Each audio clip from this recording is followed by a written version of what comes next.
മകളെ,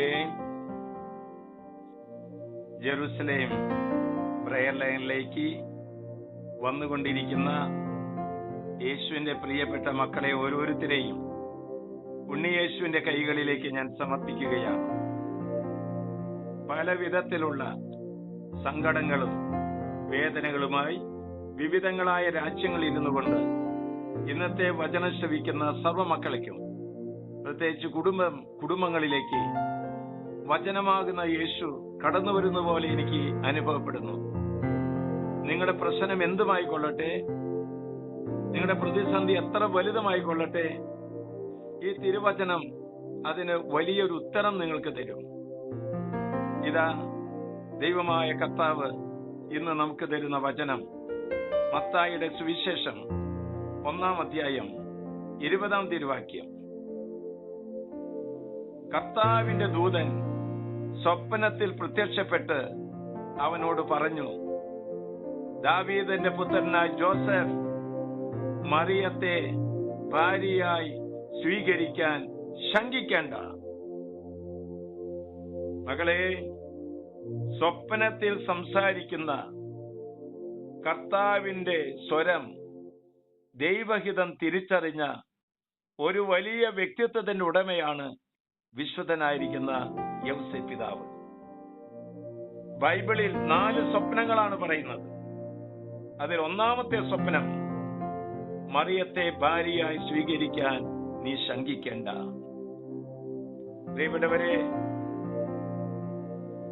ഭാര്യ ഭർത്തൃ സംശയമുള്ളവരുടെ അടുക്കലേക്ക്,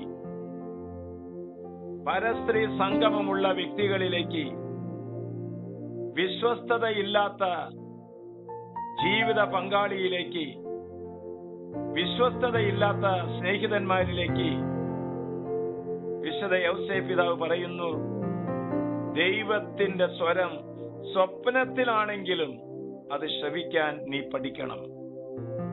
സ്വപ്നങ്ങളിൽ പോലും ദൈവിക പദ്ധതി തിരിച്ചറിഞ്ഞ വിശുദ്ധ യൗസേപ്പ് പിതാവ് തന്റെ തീരുമാനങ്ങൾക്ക് എതിരായി ദൈവം പ്രവർത്തിച്ചപ്പോൾ അതിന് യെസ് പറഞ്ഞ ഒരു മഹാവിശുദ്ധനാണ് വിശുദ്ധ യൗസേപ്പ് പിതാവ്. ഇന്ന് നമ്മോട് പറയുന്നു, എങ്ങനെയാണ് ഇത് സാധിക്കുക? പിതാവ് നമ്മോട് പറയുകയാണ്, ഒന്നാമതായി ദൈവസ്വരം ശ്രവിക്കണം, ദൈവവചനം ശ്രവിക്കണം. നീ പ്രാർത്ഥനയിൽ വളരണം. സ്വന്തം ഇഷ്ടത്തെക്കാൾ ഉപരി ദൈവത്തിന്റെ ഇഷ്ടത്തിന് നീ പ്രാധാന്യം കൊടുക്കണം. മക്കളെ, ഡൈവോഴ്സിലേക്ക് നീങ്ങിക്കൊണ്ടിരിക്കുന്ന മക്കളോടാണ് കർത്താവ് പറയുന്നത്. ആത്മഹത്യാ പ്രവണതയിലേക്ക് നീങ്ങുന്ന വ്യക്തികളോടാണ് യൗസേപ്പ് പിതാവ് പറയുന്നത്, നിന്റെ വീട്ടിലേക്ക് ഇതാ പിതാവ് കടന്നു വരികയാണ്. എന്നും കുടുംബത്ത് കലഹം, ഒരു സമാധാനവുമില്ല. അവരോട് വിശുദ്ധനായ യൗസേപ്പ് പിതാവ് നമ്മോട് പറയുന്നു, നീ വചനത്തിന് പ്രാധാന്യം കൊടുക്കുക, സുവിശേഷ വേലയ്ക്ക് സമയം കൊടുക്കുക. സ്വപ്നത്തിൽ പോലും ദൈവം നിന്നോട് സംസാരിക്കുന്ന സ്വരം നിനക്ക് വ്യക്തമായി കേൾക്കണമെങ്കിൽ ഹൃദയത്തിന്റെ നൈർമല്യം ഉണ്ടാകണം.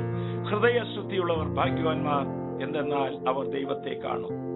ആശ്വാസപ്രദമായ രാത്രി, പ്രതീക്ഷാ നിർഭരമായ പ്രഭാതം, സൽപ്രവർത്തികൾ നിറഞ്ഞ ദിവസം നൽകി ഇന്നത്തെ ഈ പ്രയർ ലൈൻ സംബന്ധിച്ച എല്ലാവരെയും, ഇത് ഷെയർ ചെയ്യാനായിട്ട് ഒരുങ്ങിയിരിക്കുന്നവരെയും നീ അനുഗ്രഹിക്കണമേ. നമ്മുടെ കർത്താവ് യേശു മിശിഹായുടെ കൃപയും പിതാവായ ദൈവത്തിന്റെ സ്നേഹവും പരിശുദ്ധാത്മാവിന്റെ സഹവാസവും പരിമളവും നാം എല്ലാവരോടും, ഈ പ്രാർത്ഥനാ ശുശ്രൂഷ സംബന്ധിച്ച എല്ലാവരോടും കൂടി ഉണ്ടായിരിക്കട്ടെ, ഇപ്പോഴും എപ്പോഴും എന്നേക്കും.